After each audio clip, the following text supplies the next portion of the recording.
Hello, everybody.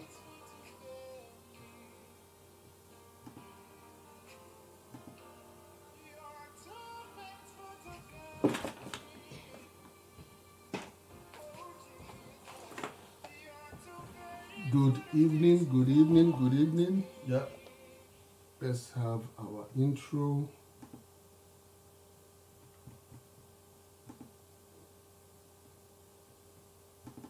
We are back. Strap yourself in because we're set up, switched We are on, set up. and ready to Welcome, go. Bridget Hello, EP. Welcome to the Mentors Show. Your host on the Mentors Show, where we inspire you, help you Welcome. reinvent yourself, and make a positive impact in your community, in your country, and on your continent. We mentor people across Africa. We bring you guests with inspiring life stories who are themselves transformation agents, making a positive change in their profession. How has been your day, Bridget? Subscribe to the African Coaching and Mentorship Initiative. Hey, our guest is here. Follow us on Instagram, Great. Facebook, and Twitter.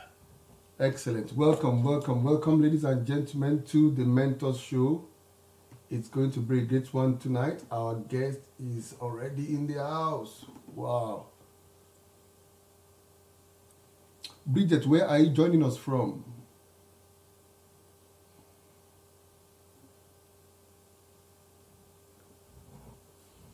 Great.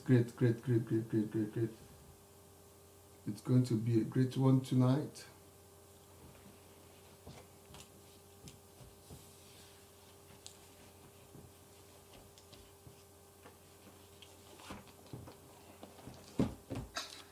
Hey, our guest is in the house.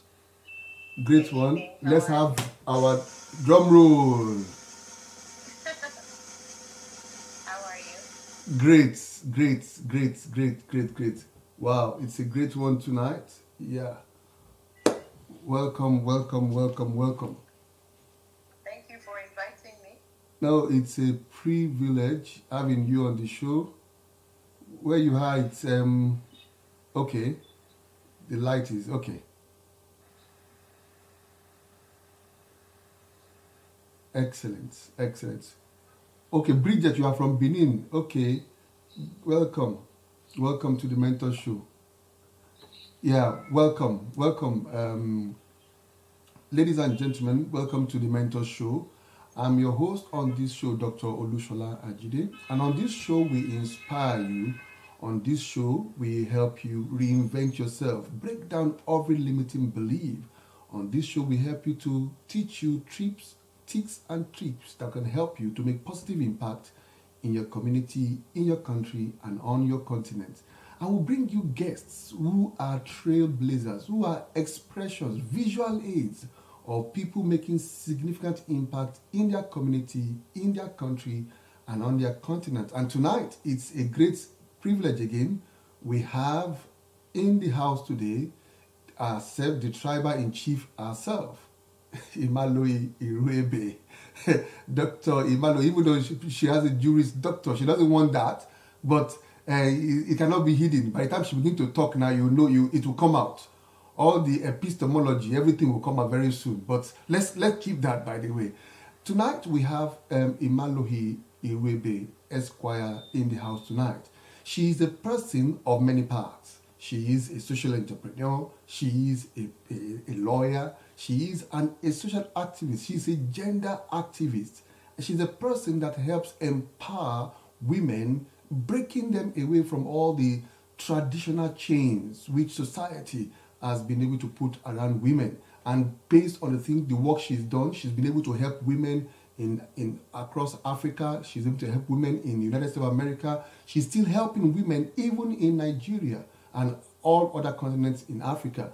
From our expressions, I Go Talk, which is dealing with sex for grade, tackling sex for grade, dealing with tackling the issue of rape, dealing with tackling the issue of sexual harassment, which is prevalent, particularly driven by our culture, even on the continent of Africa.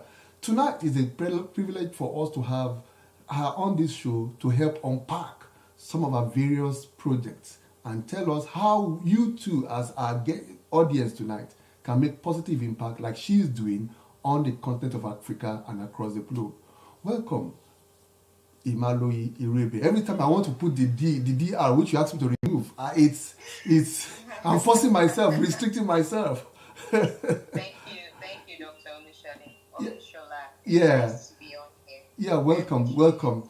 The first thing I will ask you tonight is, you are from which state? Because I guess you are from you are from a particular state, but I'm not too sure. I want to be double sure. You are from which state? I'm from Edo State. Edo State. Oh, yeah, it's not far. It's not far. I thought actually perhaps maybe you are from Kogi State, because Emalohi. So, yes. Emalohi sounds like an Ebira name. What's interesting is that my mom's hometown called Aginigude. If you just look across the river, you're seeing Kogi State, yeah. Aginigude is, yeah. Marriage, yes, Yeah. and so yeah, maybe their blood is in me. You never know. This is great. Well done. Welcome. So, welcome to the Mentor Show. Let's go for it. Who is Emaloyi Iruebe? Okay, first of all, I'm a human being. Okay. Trying to make the world easier for everyone. We all know the trials and tribulations the whole world is going through in general with COVID-19, and then there's still wars, there's famine, there's droughts, there's climate change. All of this is happening. So Emaloyi is a human being born a woman, living as a woman, who decided that she needed to pick one thing to work on. Please excuse the sound. I live in Lagos, and Okay. let these people pass, and then Okay. To work on. So I'm a woman committed to Sustainable Development Goal 5. SDG 5 is under the United Nations Sustainable Development Goal, which is ending gender inequality. And part of the work in ending gender inequality is, of course, tackling gender-based violence, tackling women's lack of access to education, opportunity, funding, and it goes all the way down. So gender-based violence, gender inequality is on a very, very, very large spectrum. People may assume that, when you say gender-based violence, it means that somebody has beaten somebody beats their wife, somebody raped someone. But gender-based violence goes all the way from harassing comments to making the workplace unbearable, to not getting a promotion because you didn't have a sexual relationship with your employer, to even sex for grades in universities. So Emaloyi is just a person who uses the power of storytelling, speaking up, really, to encourage everyone and to increase their knowledge base and understanding of how we also contribute to gender inequality in the world, and how we can begin to make those changes within our own individual circles, which will cause a ripple effect across society. Interesting. Wow. Now, ladies and gentlemen, and I think this, like I keep telling you in all our shows, and this is even one of the reasons why we bring guests to the show, to show you that you also, our audience, you can be the change in your community. Like you decided for you as a person that Sustainable Development Goals 5, the Sustainable Development Goals out of the 17, that, well, it will, as a person, well, 17 will be too humongous. Let me just pick one. And interestingly, you pick the one that is passionate with yourself. And could that be born? Is it, well, would this question be rhetorical, or how do I say it? Is it out of your own experience? Sometimes, experience help us to begin to fight a particular battle, and we feel this must change. Is it based on your experience as a person growing up, or based on your academic research and your engagement as a lawyer and as a person who has been able to go through, doing a PhD? What brought about this particular choice for you? Well, the one thing I've always been is a woman, and Okay. so no matter what, every woman, the statistics say that 1 in 3 women will be touched by some form of violence. Okay. But there are also statistics that every woman faces some form of gender inequality or gender discrimination. So I've been blessed not to have had to have a violent upbringing or childhood trauma.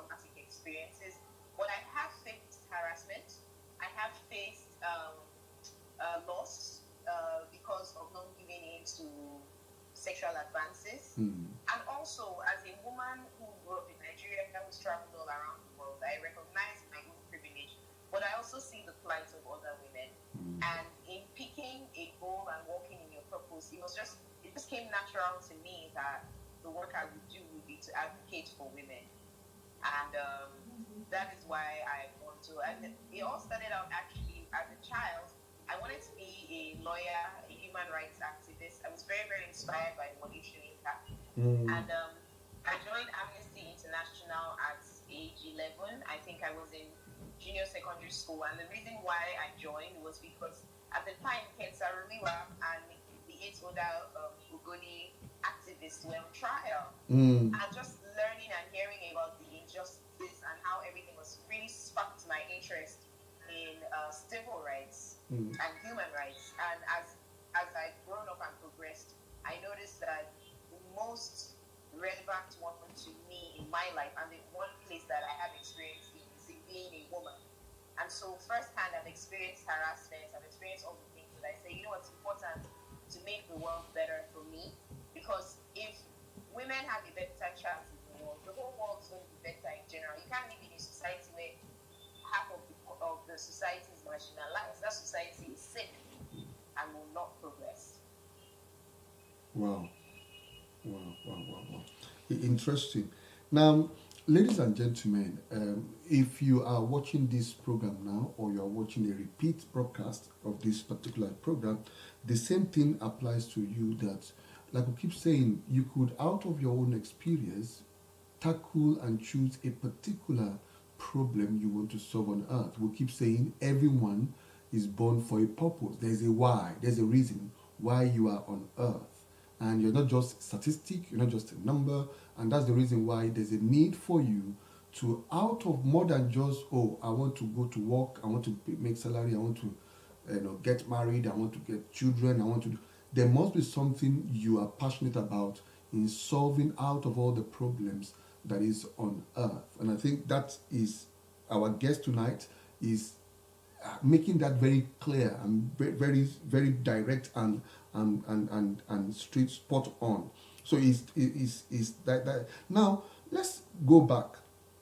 Already you've answered my second question, talking about, but still I would ask in some other areas. Go back. My second question would have been, it has to be when you are age 10 and 11. So you've told us now how you were passionate about human rights, civil rights, even at a very tender age. Now, could that be because, is it because of parental influence or be because of, what sparked that particular concern for you? I think I was just born empathetic. I've always felt for other people, but also I come from parents who gave everything for me to have. I've had the best education. I don't think there's anybody that I can stand next to and say I didn't have the best primary school, secondary school education, and my parents made it important for us to know more about the world.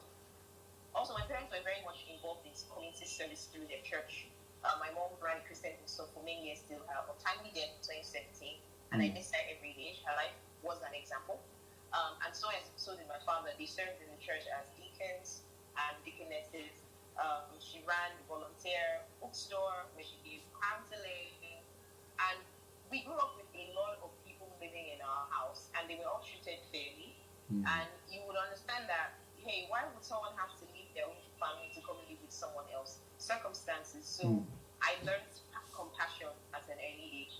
Now, my exposure to really good schools also opened me up to new experiences. So I went to a secondary school that they were far ahead of their time.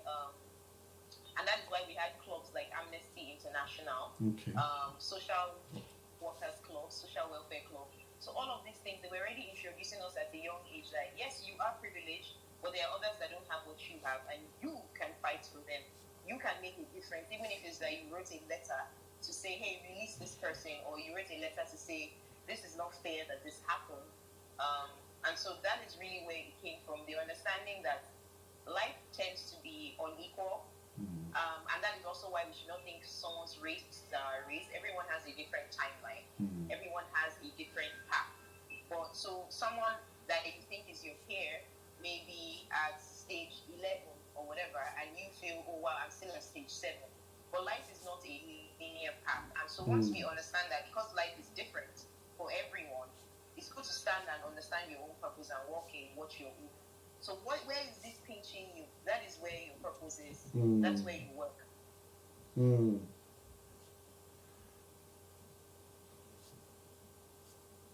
Where, and I like that. Where is it pinching you? I know the pinching. It takes it more home. Where is it pinching you? Say, hey, it pinched me. Where is it pinching you? Where is it that, that is where you say, where is it pinching you? That is where you are supposed to walk, isn't it? You are supposed to focus on as your solution and support.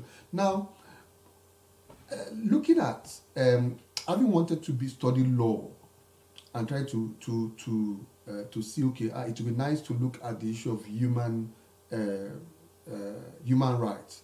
So your focus and your study, was it principally, are you a lawyer focusing specifically? I know that lawyers do have a broad spectrum, but at a point you specialize. So you are specializing particularly at human rights, correct?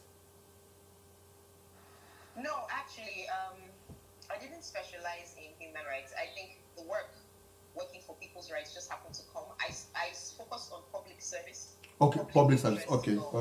Yeah, so public service, where you give your service to those who may not be able to afford. You give a voice to the marginalized. You represent the refugees, the immigrants, the asylum seekers, the victims of war crimes. You represent the women who are survivors of rape, domestic violence, floods, famine. So it was more of in the practice as I continued to. But the reason why I became a lawyer was because I know that for a lot of change to happen, it has to come from our laws and from our leadership. There have to be policies that understand the intersectionality of issues that people face. So we think about the spirit of the law and its application. So a law may have come on, and that the law was focused on maybe making access to housing fairer. But in writing the law, they neglected something that now makes the effect of the law even marginalize more people. So if you say, oh, for you to get low-income housing, you can't make more than, let's say, 20,000 naira a month. I'm giving an example. Yeah. But in making that law, you didn't consider that. What if someone makes 19,900? Does that mean they can't get a house? So why I went into the law is to be able to see these little nuances and to be able to pick how this can be more inclusive in its language, in its application. It can consider one. Why I focused on gender mainstreaming is that a lot of the times the world works in default towards men, right? So as a default, even do you know that even seat belts in cars, they use the average male body to measure. Oh.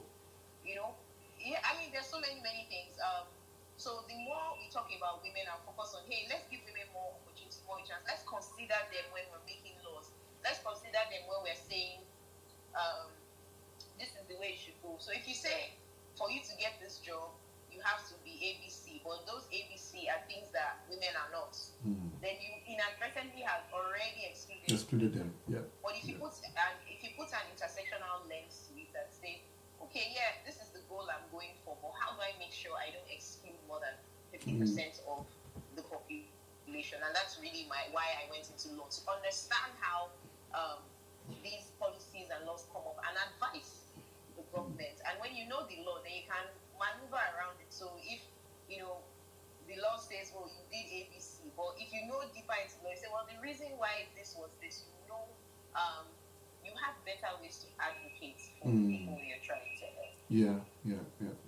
So, ladies and gentlemen, if you're welcome, Dr. Dorothy Bassi, welcome Greenland Frash, and Julius, and other people. Welcome to the Mentors Show. We have our guest, Imalohi. She said I should not put the doctor, but she is there. The doctor is there.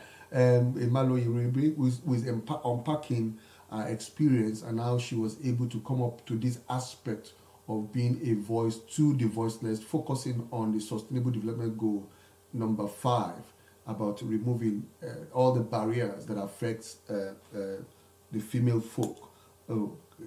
Great. So the point of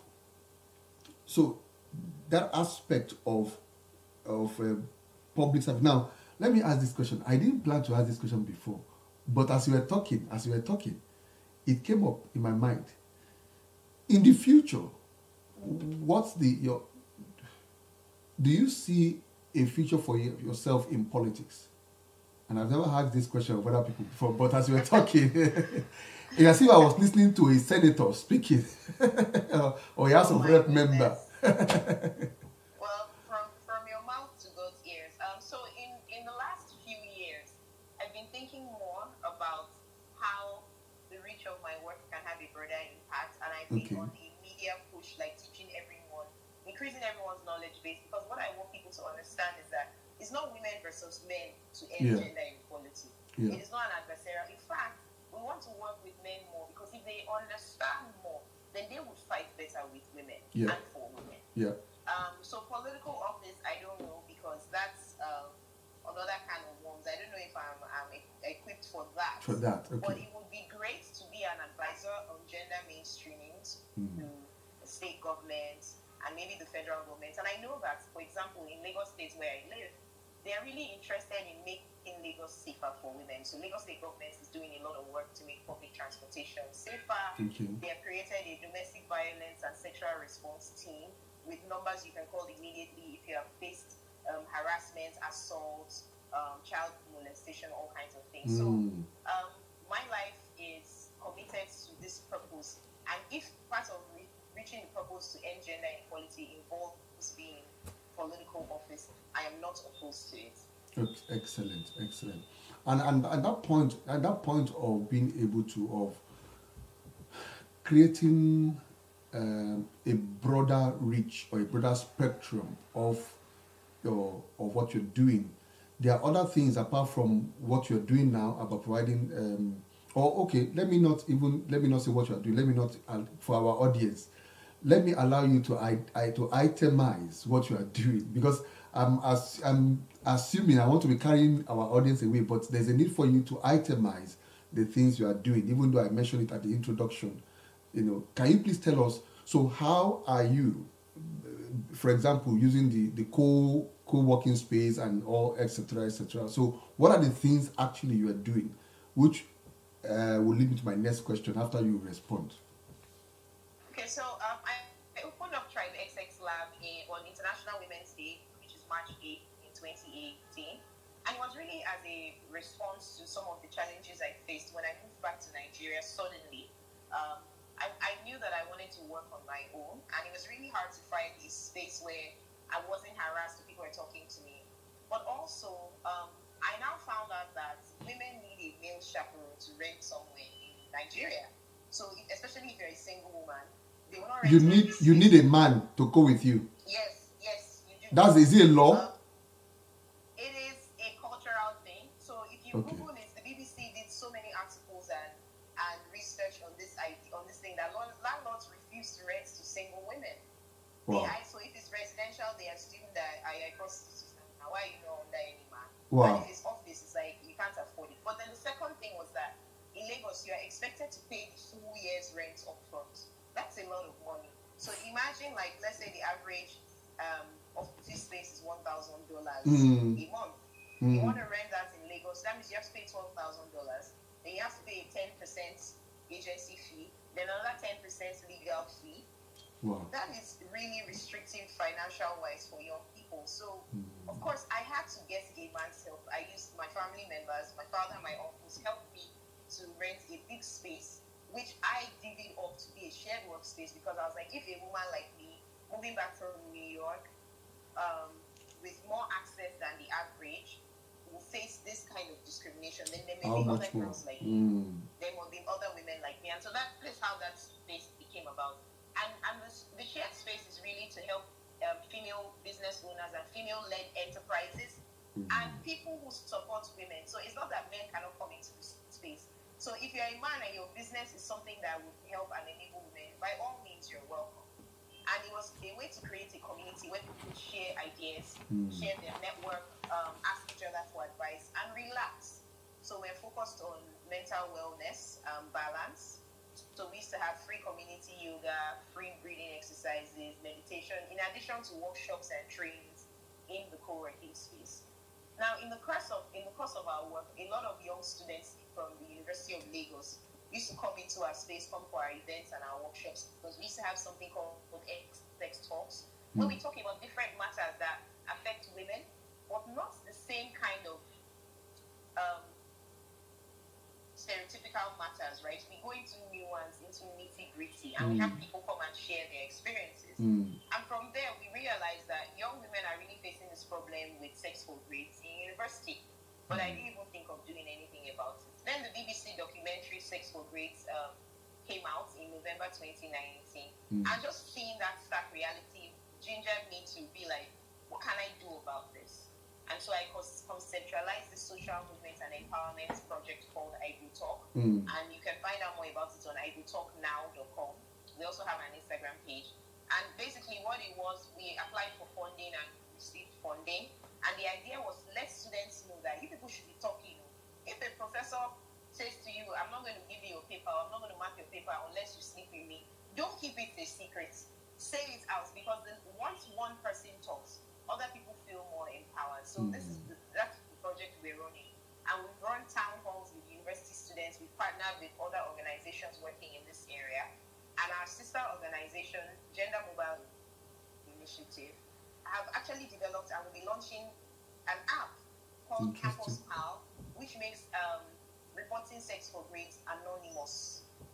And so there's a lot of progress there, because young people want a chance to an equal and fair education. And we wanted men to also be involved, because, for example, Dr. Olushola, imagine that you're in university and you're reading, but you are not passing. But some girl is passing, even though she didn't read, because she slept with the professor. Yeah. Or you too, don't you want the opportunity to sleep with the professor so you don't have to read? So I was getting the men to understand that you can flip it. A woman's thing. Yeah, it's not just a woman's You can flip it, yeah. So that is, and so we encourage people to take the pledge, and we expanded it that this I go talk is not only sex for grades. If you're on the bus and you see a man rubbing his genital area on a woman's body just in the name of, oh, the bus is crowded, there's no space. So let us shame that person. We're living in a society where if you shout only in the market, people will help you. But if you shout, stop touching me, they say, I'm waiting they do you now. We should shame the perpetrators.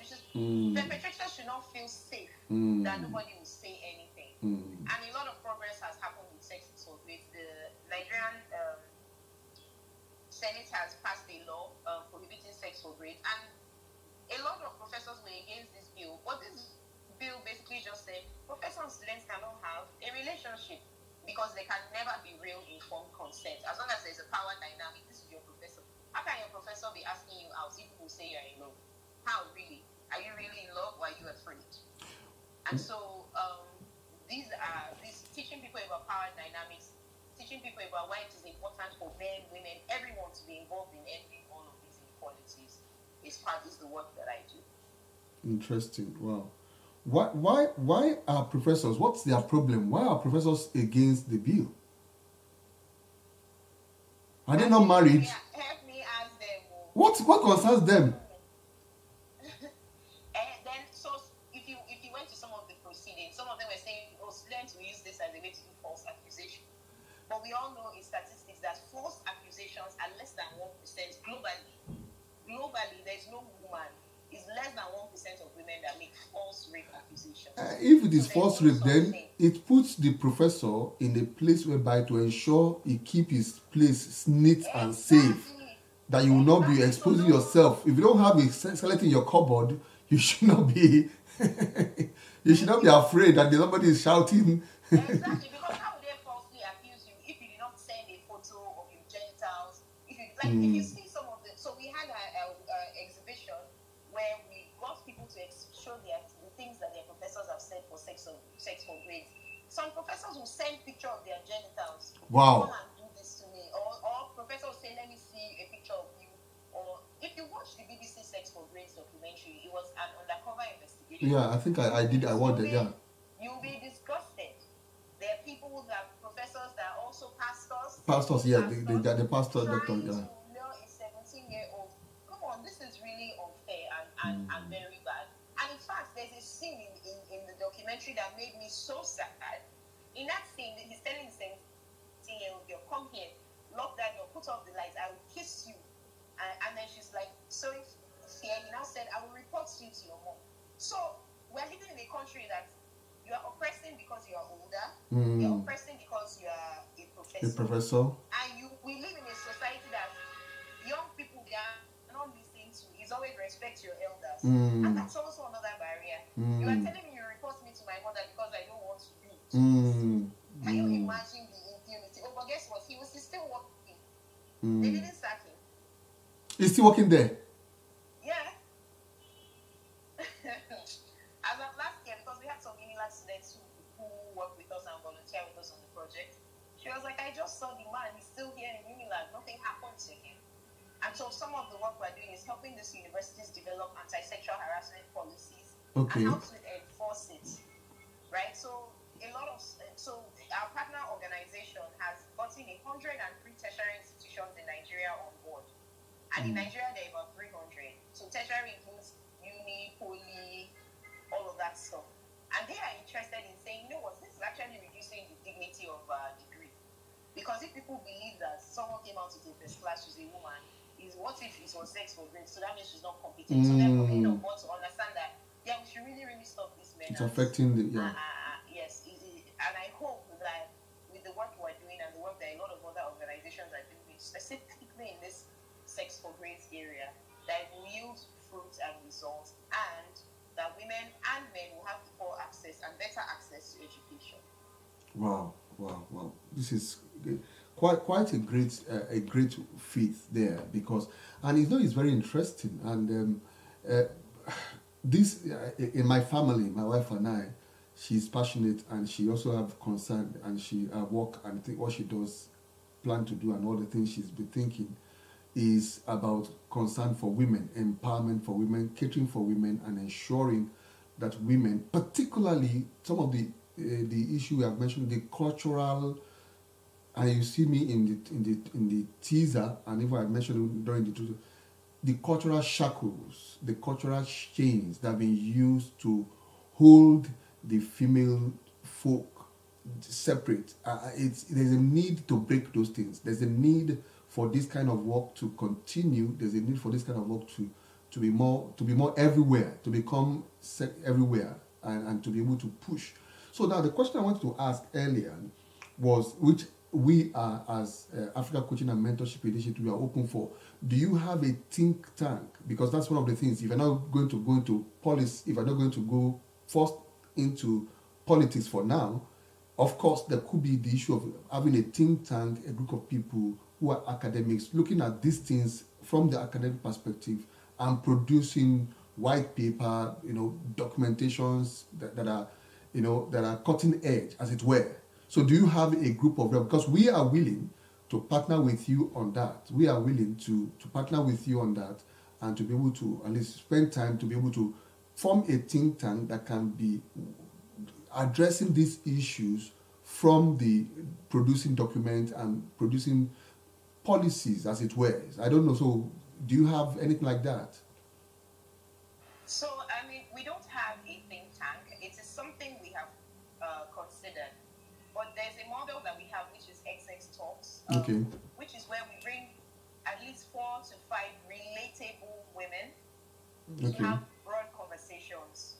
And the way it is that the audience interacts with these women, asks questions, and from there, different movements spring up. So we've had conversations, and from there, people are like, you know what, I'm tired of going to the market and them harassing me, so I'm going to organize a market match. And that happened. So it's been a way that we're having, so TribeXX, we have critical conversations and learning and action. So what happens is that when we have these conversations and people feel free to say what they feel and ask questions that they normally cannot ask or they are normally worried about, that energizes them to try to take action within their own circle.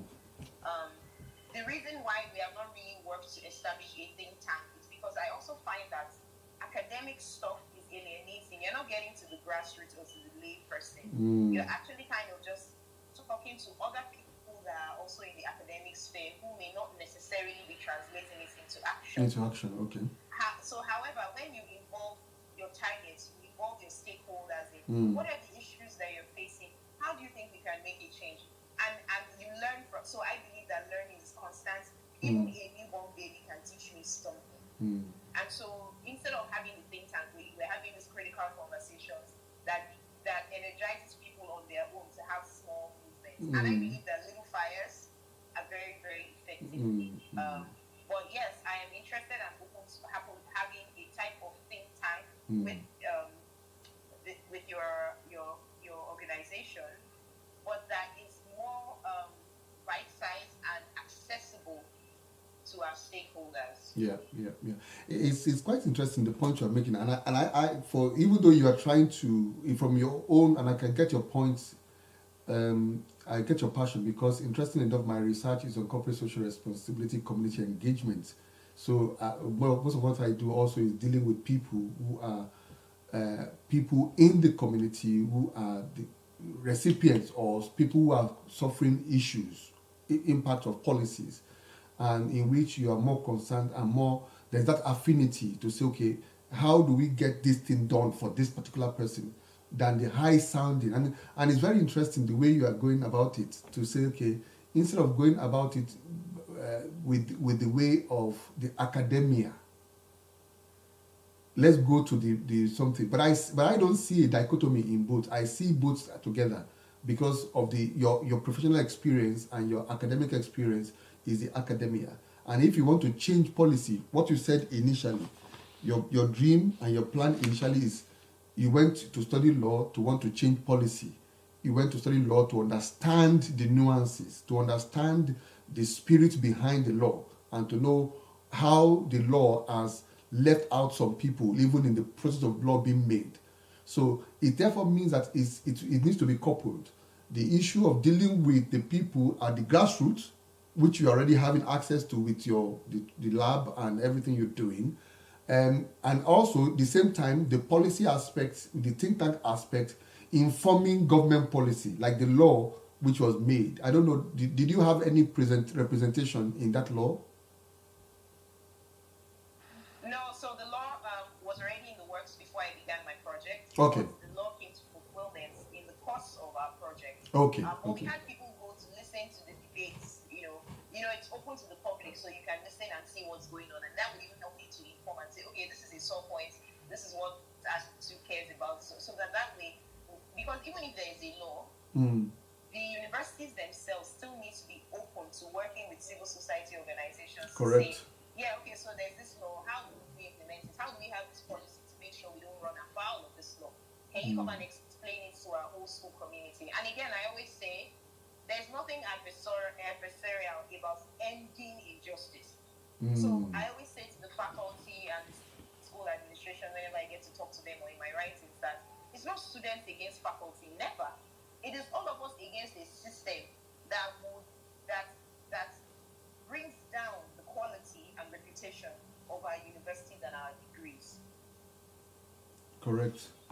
Excellent. Wow.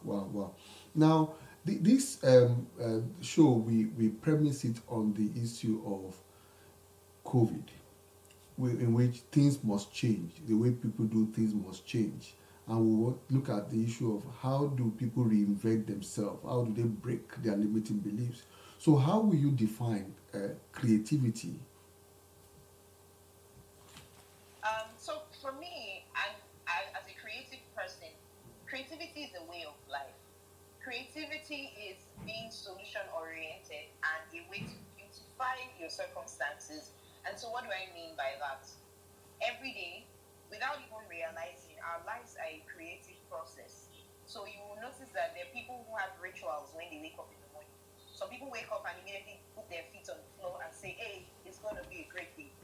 There's some people that cannot get out of bed. It takes them a while. So before they get out of bed, they'll think, maybe they'll say prayer, they'll try to ginger themselves. And then there's some people that in the morning they don't want to talk. They'll look at me, they'll talk to me until I've had my coffee. Those are ways that we have created and we have applied creativity to cope with life. Now, when COVID-19 hit, my organization is very, very dependent on physical meetings because that is how you build community. You need to be seeing each other. Yeah. And so we had to find a way to pivot because we can't meet each other. We're on lockdown. And so we shifted to a fully virtual experience. Okay. We created a 3-month virtual festival. And this festival was as if it was physical. We had panels, we had micro concerts. So we reached out to our whole network and say, hey, you're a singer. Can you sing a song or do a concert in your house, in your living room? You can even video it with your phone and get people interested. We found authors who had written books. We have Q&A with them, just like how we are having this Instagram live. And what we did was to pivot our community to virtual. Access to the internet and data is still a struggle for many people, but still, Facebook has done a great job by providing free data. So I don't know, in Nigeria, if you run out of data, you can use Facebook without data or without internet. Wow. And that is something that is really important. So even if you cannot leave the Facebook platform, you can still have your community on Facebook because you can have your Facebook room, the chats, and all of that. And so it's something that is really, really important. COVID-19 also made us see that the rigid ways of our living before are not sustainable. And there's other ways to pivot. So, for example, now, before people will be like, I will see your face to sign this contract. Now we have Zoom, we have shared documents, you can do that. Sparking creativity in your life is really saying, how can I make this day more beautiful? How can I make this issue more beautiful? How can I find a solution to this matter? And thinking outside the box, not being confined to the rules. So I remember I had this this conversation when I was younger because someone was trying to correct me that the way I put the plates on the dish rack that is not done. And I was like, what is this? Now you are pressing, you are shaking the table because if my wife will hear that one now. No, because I said that what do you mean? Like, who makes the rule that the plate must be like that? Yeah. So a lot of people are afraid to try something else. Well, how does innovation come by trying something else? Before Uber came to Nigeria, I swore up and down that me, God forbid, Uber can never even work in Nigeria. And even if Uber works, I will not enter. Now everybody and their parents enter Uber. In fact, Uber has now even have competitors called Bolt. So we have to be open. And then the normal yellow taxi is irrelevant because now you have more security. Uber can track your movement, so you can get into an Uber, share your location, and people know where you are. So people are jettisoning the yellow taxis. No, I don't even know where yellow taxi is. That's dangerous. Where are you picking yellow taxi? Everybody uses Uber, and there's another one called Bolt. And you can also see that from even these things, new innovations have come up now. So there's now a new thing called InDriver. And what that app does is it finds you the cheapest thing from all the ride-share companies available. Interesting. So it's like, I can just imagine, and this is all in last year because of COVID. And so if people understand that, I can try something else now because there's some people that they say, oh, this method always works for me. As for somebody else, that method doesn't work. So should that person not try anymore? So I encourage people to be solution oriented instead of being focused on the problem. Interesting. So, ladies and gentlemen, I think our guest is owning on the key point we normally see on this program that you must be a problem solver and there's a need for you to choose a particular problem you want to solve. And like I tell you, problems are everywhere. If they're even calling for you, they're even crying for you. If you go on this show, we do this physical human resource showing people. I've also started a session in which we are mapping resources of Africa and natural resources of Africa, going country by country. And if you go to my timeline, you will see I've already done Angola, I've already done Algeria, Angola, and Benin Republic, and already looking at the resources, the natural resources in those countries, and also not only just the natural resources which you can maximize if you want to maybe invest, also the problems, health problems, and physical, like Benin Republic was very painful that a child is being sold for $15. A child is being sold for $15 to all the countries that are around that place, because 70% of the population in Benin Republic are farmers. So you could imagine 70% of the population are farmers. You could imagine the type of life they are living. You could imagine the penury. But however, even though that seems like be a bad story, it's also an opportunity for development, for you to bring about new technology, for you to bring about new crops, for you to bring about bringing change to these particular people. So health problem, like in Benin Republic, five out of 1,000, they only have 5 beds out of 1,000 sick people. So that is a massive opportunity for health. It's a massive opportunity for health. So we must change ourselves, and that's what this show is about. From seeing problems and saying, I am the solution. I am the solution to the problems on the continent of Africa or in your community. If you don't want to look at Africa, just look at your community. Say, I'm the solution to this problem, and I'm going to tackle and solve this problem. So great. Now let's go to another. Have you ever faced any challenges before in your life, and how did you solve it? It's a good question. Challenges, very much, very serious challenges that I have faced. But one thing I've developed over the years is resilience, Okay. and I had a very firm and strong upbringing and background, and I can't even begin to go into some of the challenges. But how I came out of all of these things was, first of all, not allowing fear to overwhelm me.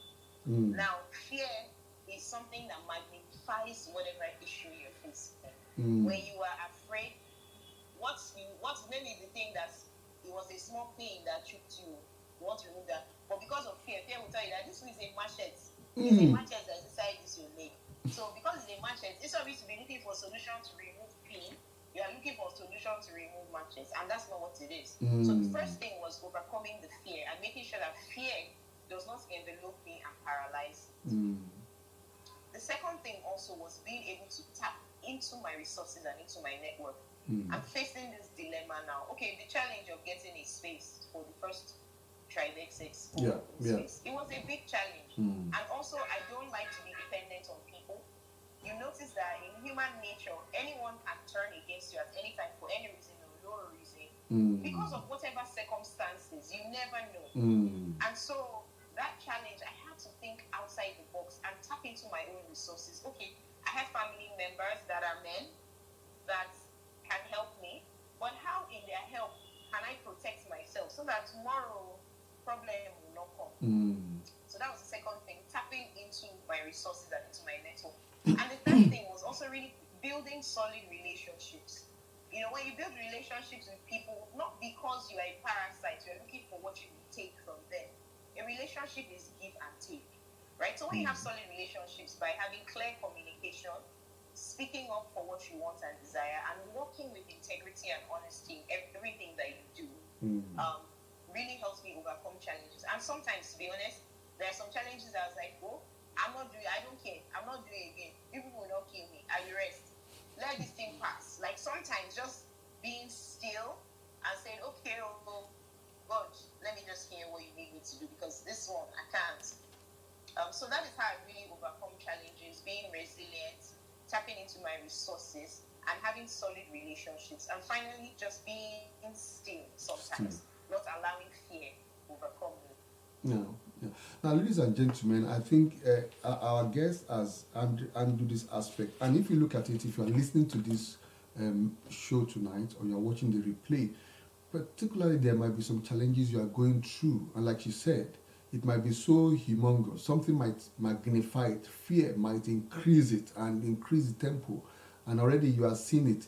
Like somebody mentioned, it is actually a perception. It's actually not the reality. It is not the problem that you are facing. It's actually a perception that is making you to feel all the things you are feeling.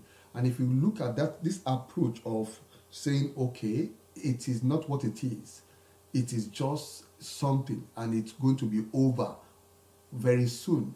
If you have that perspective, and this point she mentioned about developing resilience, ensuring that you come up with, I said, nothing will get you down, nothing would make you lose your mind, because you are built to last. You are built to last. You are already a winner because you are living on earth. Before you were born, you came out, so you are going to succeed. And I like this approach in which I coach people how to get employment here in the UK and how to get jobs. And there's this approach we tell them that the fact that you've not done something before, not having an experience, does not remove you from not attending a job interview. Why? Because as a person, you have in any area of your life, you've demonstrated resilience, you've demonstrated creativity, you've done something you've not done before. If you've done it before, even if it's just in cooking rice or cooking stew, and you've not done it before, the same policy, the same process is going to be used to do the job you are applying for. Does that make sense? And it's just the same process. So likewise, in whatever problem it is that you are facing, it's just to know that, oh, if I've not faced this problem before, if I've overcome one before, I will overcome this one also.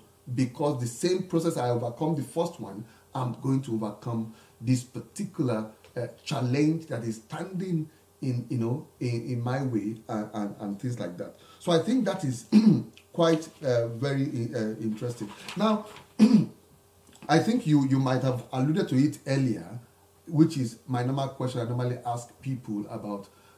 Already, corporate social responsibility, that's my passion and my area of research and community engagement. Social issues you are involved with. Already we know the issue of women. So what other things do you do out with of women, out with of this issue of empowerment? Or maybe I've not even, this issue of empowerment, I've not heard more about the issue of empowerment. I've only when I talk of empowerment now, I'm not talking of empowerment in regarding information, creating awareness. I'm looking at empowerment in the aspect of economics, because it's something my wife is passionate about.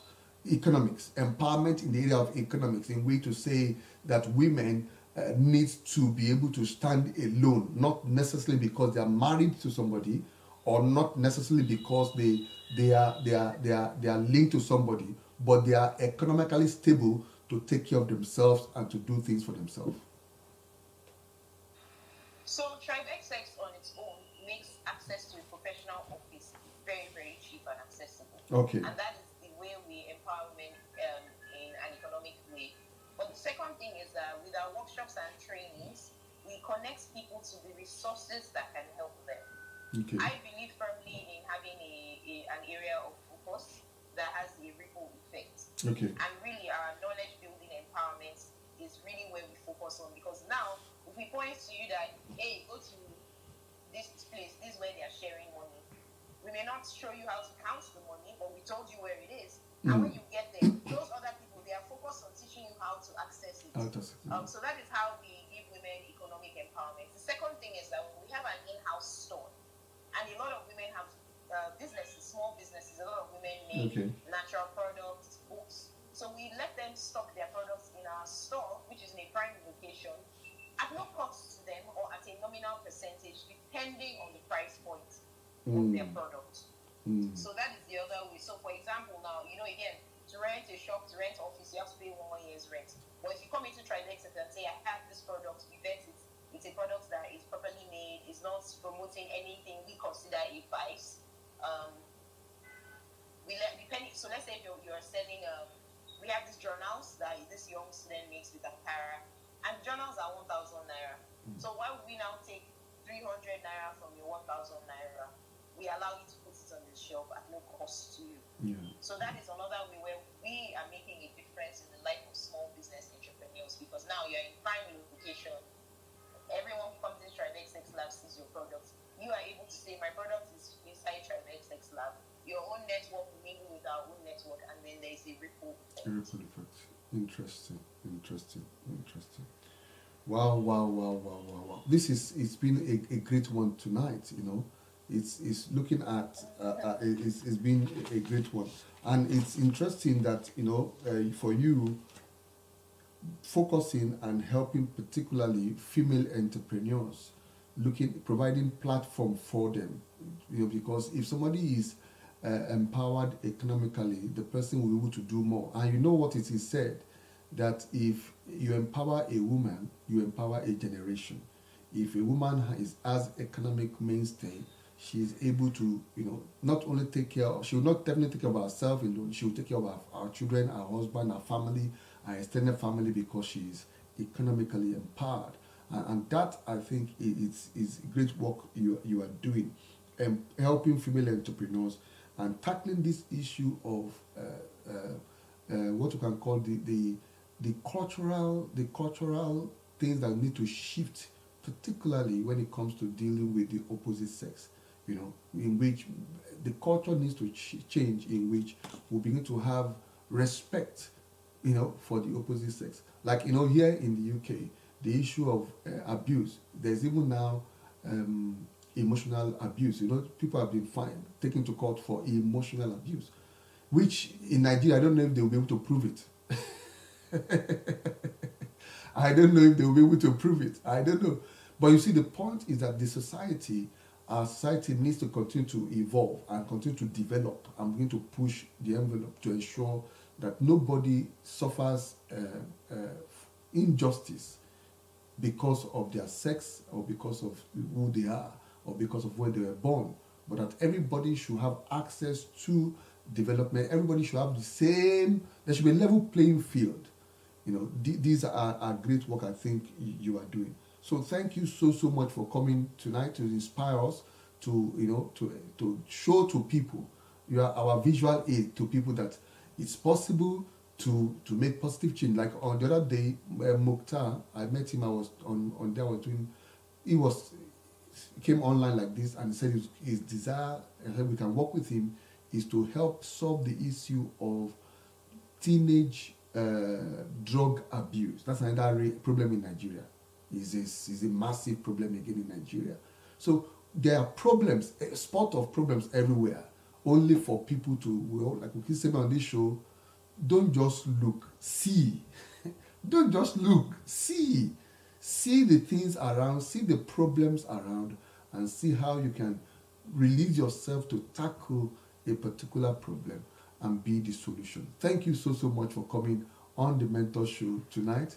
We really appreciate you. Thank you, Dr. Olushola. Thank you so much. So thank you, Olatunde Ola Adebisi. Thank you, Mary Ajide. That's my wife there. Thank you, every other person who has been with us tonight. We are coming your way tonight. It's going to be great again on Friday. We have another guest. Interestingly enough, this series I've been having females. Some people have been challenging me and saying I've not been having females on the show. I say I've been having females, but I can only have based on the people that I'm connected with that agreed to come on the show. But it's interesting. We've had on the show, we've had people who are authors, we've had people who are doing great things, and you are also coming tonight. Last week we had a great person who is working in the cloud, out of Africa into the clouds, Dr. Isi, who is with Accenture in the United States. And this coming Friday again, hopefully, I'm going to be coming with another lady who is doing great and mighty things in journalism. I will not release her name yet. She's doing great things in journalism. Even this last week, she got an award. She's doing great things and doing wonderful things even in journalism as a woman, showing the fact that and the reason why I bring all these people, men and female, is that whatever fear you have, if you are watching this, those fears are just your own opinion. They're just in your mind. They are not there. They are non-existent. You can do and become anything you want to be if only you decide. So thank you very much for being with us. Thank you, everybody. Yeah, so I'll see you again on Friday. Thank you. Bye. Have a good night. Bye. Yeah, bye. Bye.